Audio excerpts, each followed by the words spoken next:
substitute teacher, brand new to this rough and tumble reform school, immediately gets confronted by the school's biggest bully. "What's with the attitude, punk?" The bully sneers. "Come on, hit me. Go ahead. Punch me right here in front of all these students." The bully's forced to swallow his pride for the moment, but as soon as night falls, he's plotting his revenge, looking to get his respect back. But what he doesn't know is that this teacher is a total badass. The ambush fails, and instead he ends up with a stab wound in the leg. These two are now serious enemies. Then, just a few days later, chaos erupts. Anti-Chinese riots explode across Indonesia. Seeing his opportunity, the bully gathers his crew and corners the teacher, who's of Chinese descent, trapping him inside the school. They plan to kill him right then and there. So the question is, who's gonna come out on top this time? This movie is based on the very real and devastating riots that happened in Indonesia in 1998, where the main targets were Chinese people and people of Chinese descent. Okay, fast forward to 2009. We're in a school somewhere in Indonesia. A student named Edwin is drawing in his notebook.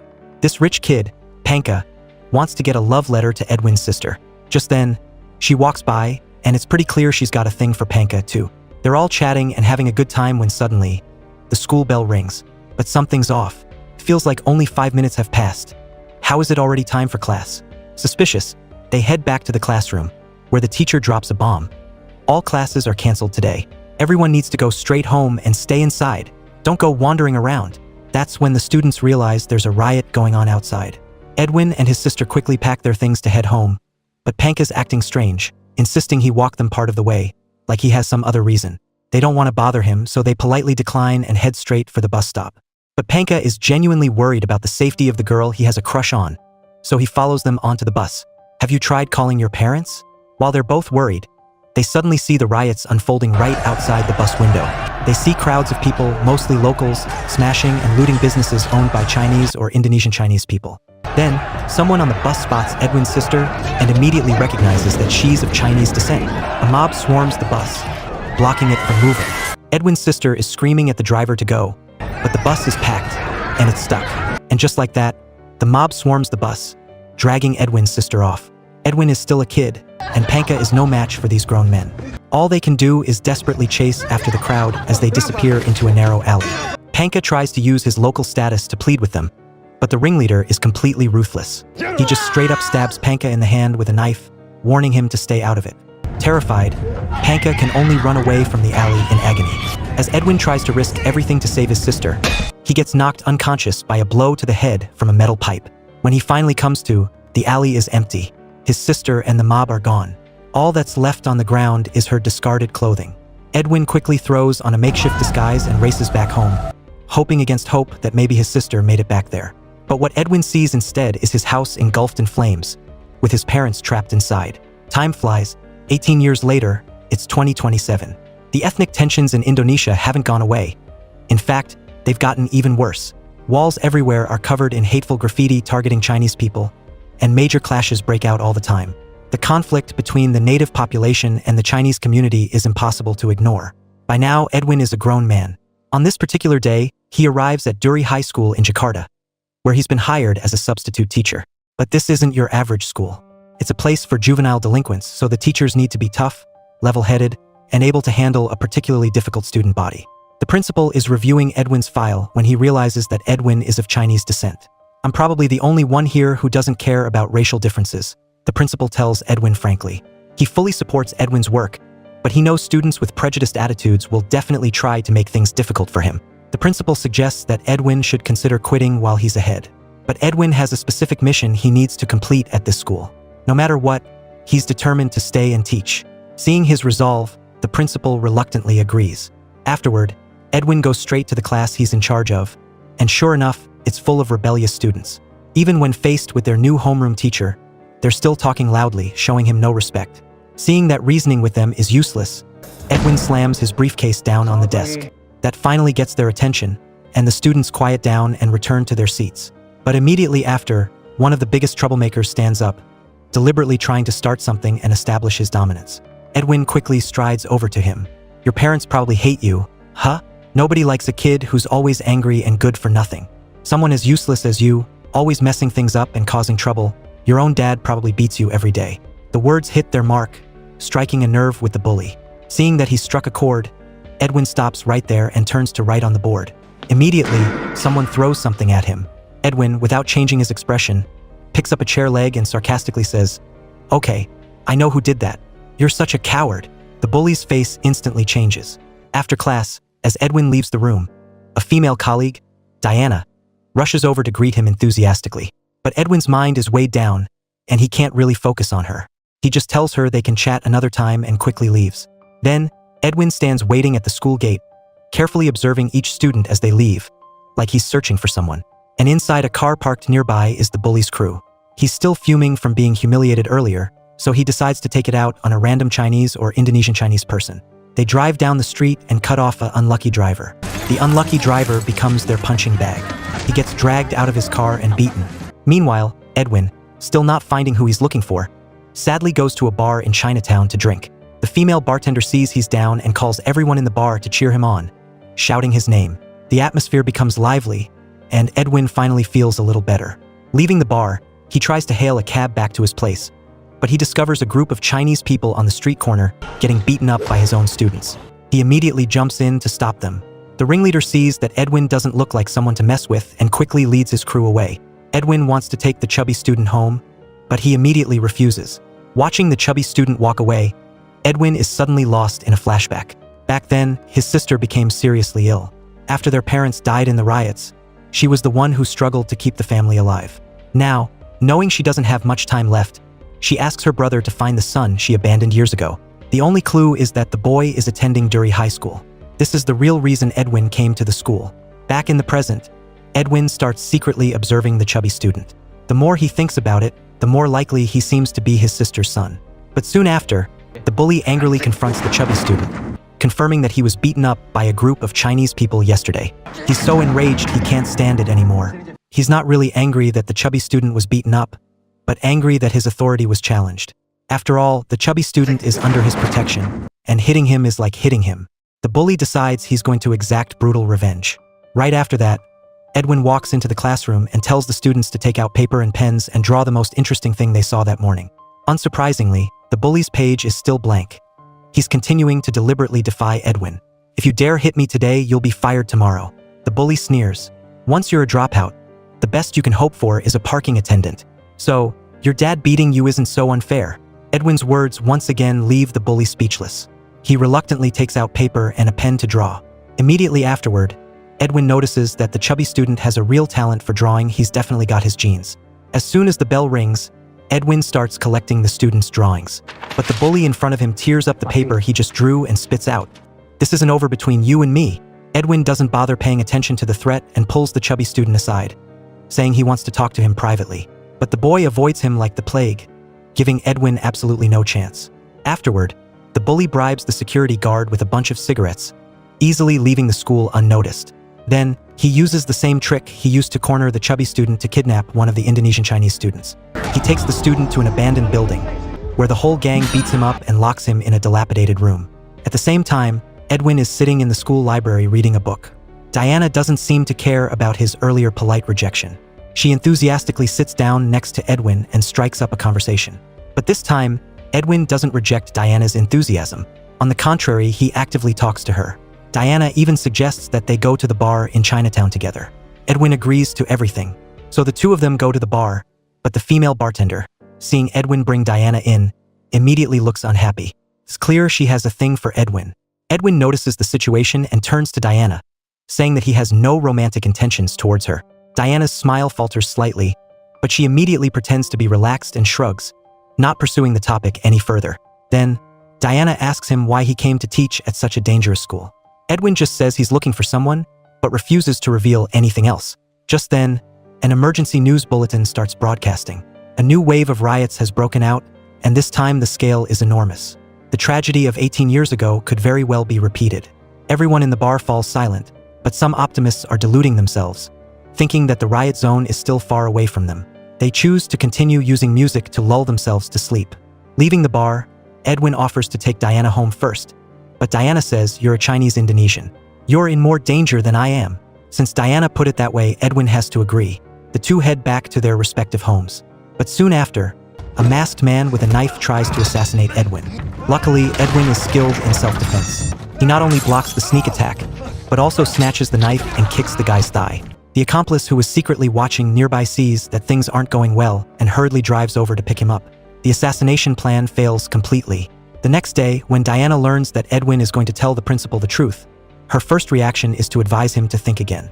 Because once he reports it to the principal, he'll be forced to expel the bully, and the conflict will only escalate. But Edwin remains firm in his decision. He can't accept that this kind of student continues to exist in the school. Sure enough, the principal immediately calls the bully in for a confrontation. After confirming the facts, he announces his expulsion. But after he leaves, the principal says, "Edwin, you're twice the age of these kids. You should have been able to handle this better, but you chose the most confrontational approach. I've never expelled a student before, because being expelled means you've abandoned them. You've only been here a few days and you've already made me do something I hate." The principal's words leave Edwin speechless. He can't argue. When Edwin returns to the classroom, the bully's gang members angrily skip class right in front of him. After class, Edwin calls the chubby student over and says that he'll be decorating the classroom for National Day tomorrow, Saturday, and hopes he can come to help. The boy hesitates after hearing this, but finally nods. Little do they know, a crisis is secretly approaching. The next day, Edwin and Diana arrive at school early to decorate the classroom. Then, the chubby student also leads his friends to help. As the four are happily decorating the classroom, the bully's gang is preparing to cause trouble. They stop their car in front of the school gate, as if waiting for something. Sure enough, soon after, the school security guards saw the emergency news that anti-Chinese riots had broken out in the area. Worried about the safety of their families, they hurriedly left the school. The radio also broadcasts an emergency bulletin. Riots are escalating on the streets. Due to the limited number of police in the area, the government advises everyone to stay indoors and limit going out. This is exactly what the bully's gang wants. They immediately get out of the car and open the trunk, which is filled with all kinds of weapons. The gang enthusiastically grabs weapons, preparing to vent all their anger on the bully. At this moment, the chubby student runs to the security guard's office to borrow scissors, but he sees the news about the riots and discovers that the bully is leading people carrying knives towards them. Terrified, he hurriedly runs back to report the news. They immediately run towards the emergency exit, but it's locked shut. The key is in the security guard's office. The group has to go back in the direction of the security guard's office, but unfortunately, the main gate has already been locked by the gang. Their only option is to find the emergency exit key. But before they can find it, the gang catches up. Luckily, they manage to escape into a classroom, avoiding getting beaten on the spot. But the problem is that there's no cell service in the classroom, which means they can't call for help. Seeing that everyone is being implicated because of him, Edwin wants to take responsibility himself. But as soon as he tries to open the door, Diana stops him. The gang is carrying so many weapons. It's clear they want to eliminate everyone inside. But Edwin still thinks that they're just students. They wouldn't dare commit murder. But the chubby student tells him that the bully has already killed someone. The student who went missing earlier in the school was killed by him. He was drunk at the time and sent a video of the murder to the chubby student to brag. The chubby student was afraid of being killed, too, so he didn't dare report it to the police. Just then, the bully's shout suddenly echoes from outside. He says that if they just hand Edwin over to him, the others can leave alive. Don't believe his lies. They won't let us live, because we're all witnesses. Just as Edwin is panicking, he suddenly notices a back door in the classroom. But the lock on the back door is also sealed shut. The glimmer of hope for survival is immediately extinguished. Outside, Langa's father, the chubby student's best friend, sees that the riot has been going on for a long time, and his son still hasn't come home. He can't reach him by phone, so he goes to the school. But his son's classmates lure him inside. When he hears his son scream, "Call the police," he realizes that something is wrong, but it's too late. The father tells his son to hide in the classroom and not come out. He's held down and beaten mercilessly. Now, Langa's father becomes a hostage in the hands of the bully to force Edwin to open the door. He orders his men to give Langa's father special care. Hearing his father's cries of pain, Langa is driven nearly insane. In this critical situation, Edwin proactively speaks to the bully through the door. He says he's willing to come out and open the door, but on the condition that he let the others leave safely. "I'm sorry. If what I said was too much, I'm truly sorry. I was wrong. But think about your family, they must be worried about you. I believe they love you. Enough. Shut your mouth." It seems like mentioning family is the bully's weak point. No wonder he's been going after Edwin, who told Edwin to bring up the family the first time they met. The bully thinks for a moment and agrees to Edwin's request.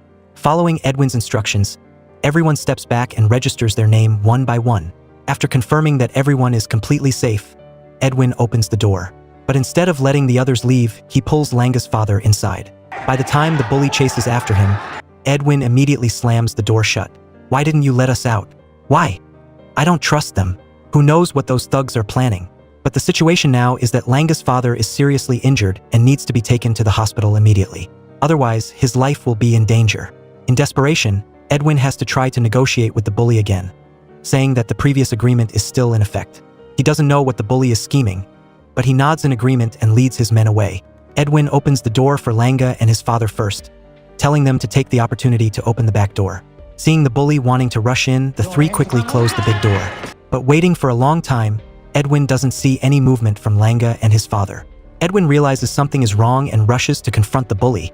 Did Langa and his father leave safely? The bully sees that Edwin has found out and brazenly orders his men to drag Langa and his father back. Edwin explodes with anger. He is consumed with hatred of the bully's cruelty, and he grabs his hair and pulls it hard. Clearly, he never intended to let anyone present today go. Sure enough, the next second, he orders his subordinates to get some gasoline from the car. But as the guy starts, a patrol car drives up to the school gate. The guy hurriedly explains that he is siphoning gasoline from the car to give to his friend who ran out of gas. At first, the police are suspicious, intending to go into the school to check. But it seems like even heaven wants to mess with Edwin. The police receive a distress call, and they no longer have the patience to pay attention to this trivial matter. They rush to the riot area. When the guy brings the gasoline back to the school, the bully immediately pours gasoline on Langa's father, wanting to use that method to force Edwin to submit. But the time for Edwin to think is too short. After a 5-second countdown, the bully lights Langa's father on fire, turning him into a human torch. Poor Langa, beside him, can only blink as he watches the scene. His screams are mournful and desperate. Right after that, taking advantage of everyone's carelessness, Langa rushes outside, wanting to run to the police. The bully immediately orders 2 of his subordinates to chase after him. Unfortunately, the main gate is locked shut. Langa fumbles around trying to open it, but is quickly caught up by his 2 former friends. Losing all reason, Langa snatches a knife, intending to go all the way with the student in front of him, but is immediately stabbed by the other guy. Meanwhile, inside the classroom, Edwin is in extreme pain. He doesn't understand how things turned out this way. Outside the classroom, in the small group, the guy with the hat, who's usually kind and timid, couldn't bring himself to hurt Langa's father in the first place. Now, seeing someone die right in front of him, he can't help but cry quietly. But the bully sees it. The guy with the hat says he wants to go home. The bully asks, "Are you going to call the police?" He hurriedly shakes his head, explaining that he's just too scared and only wants to go home. In fact, not only is the guy with the hat scared, but the other kids who have never killed anyone are also uneasy and worried. The bully shouts at them, "As long as we kill them all and throw them into the riot zone, no one will know what we did. Otherwise, we'll all be going to jail." At the same time, Edwin inside the classroom has calmed down. He knows they can't just sit here and wait to die. There must be another way to escape the school. So, Edwin tells the chubby student to stand guard at the door to avoid making the bully suspicious, while he and Diana go to another room to find another way out. The principal was right. I shouldn't have handled the conflict that way before. I also shouldn't have come to this school to teach. Finally, Edwin tells Diana the truth. He came to this school not to teach, but to find the son that his sister gave birth to after being harmed and then gave to someone else. This is also his sister's last wish. Edwin also tells Diana that he feels that the chubby student is the nephew he's looking for. So even if he dies, the chubby student must survive. Afterward, the two find an abandoned room and discover a ventilation duct in the ceiling. From Diana, Edwin learns that the signal jammer is located in the security guard's office. He tells her not to turn off her phone and to wait for him to turn off the jammer so he can call her. After speaking, he crawls into the ventilation duct, but unexpectedly ends up in the bathroom, right when he runs into the bully and the guy with the hat. Seeing the bully pull out a knife, the guy with the hat is afraid and can only tremble, hiding in the toilet stall. But in the next second, the bully kicks down the door and swings the knife wildly at his accomplice. After a few stabs, the guy with the hat is completely silent. The curly-haired guy standing by is so scared that he doesn't dare open his mouth. And Edwin, in the next stall, finally witnesses the bully's brutality firsthand. Right after that, the bully, holding the knife, returns in front of the classroom door. The others, seeing that only 2 people came back, ask where the guy with the hat is. All that answers them is silence. The answer is all too clear. Their faces immediately turn pale. They didn't expect the bully to be so insane that he would even kill his own accomplice. At the same time, Edwin quickly goes down to the first floor. Only, at this moment, the 2 guys who chased after Langa are still on the first floor. Edwin, taking advantage of their carelessness, sneaks into the security guard's office. He finds the signal jammer and immediately turns it off. He also picks up the emergency exit key on the floor and quickly returns to the classroom. By now, the bully has noticed that Edwin has been silent for too long, so he orders his subordinates to find a way to break the lock on the classroom door. After the guy with the hat was killed, who would dare disobey him? One of them suddenly remembers that there's a flamethrower in the lab that can be used, so he quickly brings it back. The curly-haired guy uses it to spray fire directly at the lock. In no time, the lock is burned away. The bully kicks the classroom door open, but the inside is empty. At this time, the chubby student and Diana have returned with Edwin and crawled into the ventilation duct. The bully realizes that the people he's after have escaped right in front of his eyes and goes completely crazy. He orders his subordinates to split up and chase after them, telling them to kill the people immediately. Meanwhile, Edwin and the others quickly run into the two pursuers. To avoid being discovered, the three are forced to hide in the lab temporarily. Unfortunately, the two guys also enter the lab. The three hold their breath, hiding under the table, but the two guys start arguing as soon as they come in. One thinks that the bully shouldn't have killed the guy with the hat.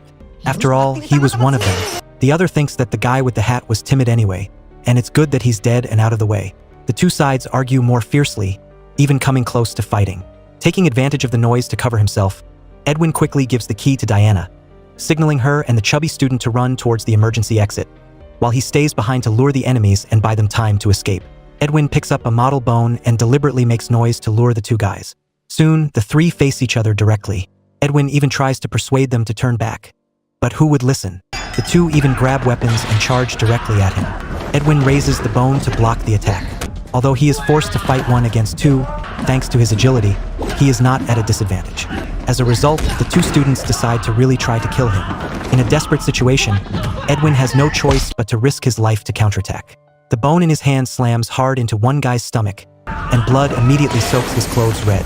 The other guy, seeing this, becomes enraged and rushes forward, swinging his weapon wildly. After only a few moves, Edwin has his neck pinned. In a critical moment, he grabs a spray can and sprays it directly into the other guy's eyes. He cries out in pain and releases his grip.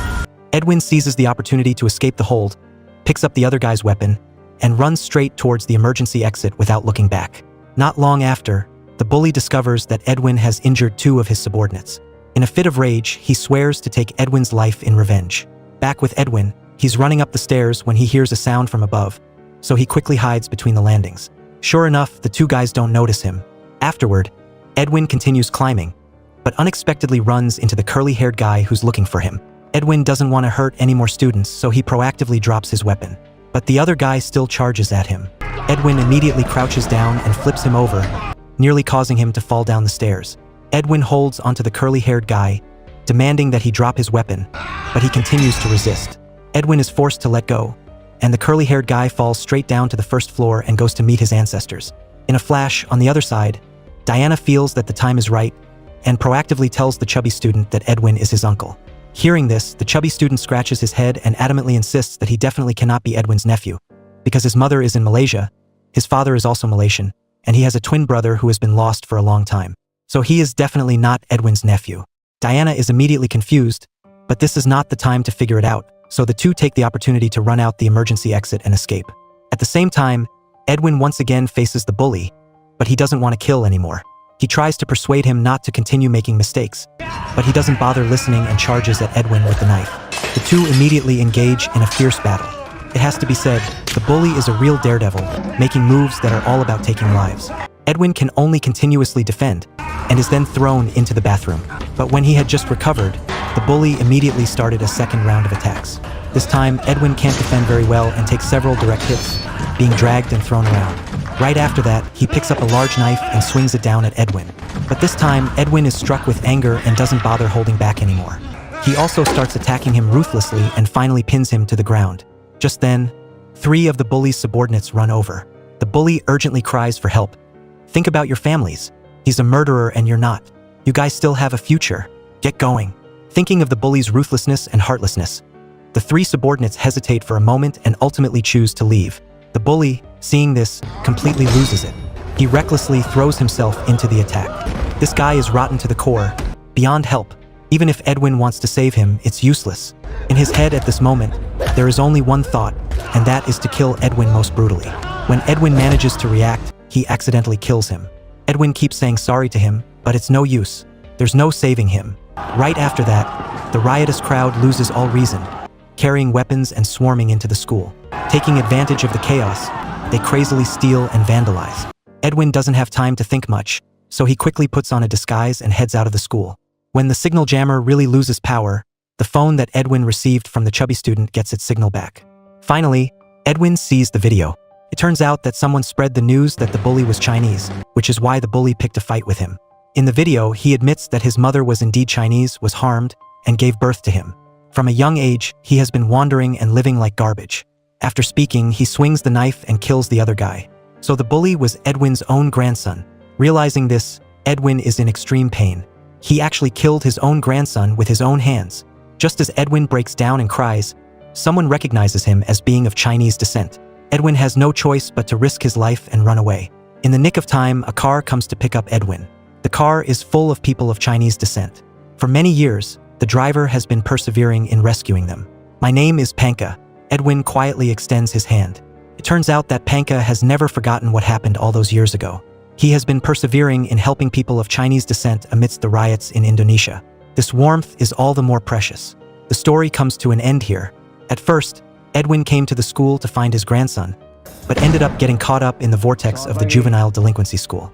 The bully looks arrogant, but is actually also a victim of these conflicts. His mother was a Chinese woman who was harmed and gave birth to him.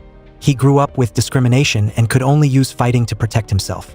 His hatred for Edwin is not only a teacher-student conflict, but also contains hatred for his own identity and resentment towards this unfair environment. The surprising ending leaves everyone in disbelief.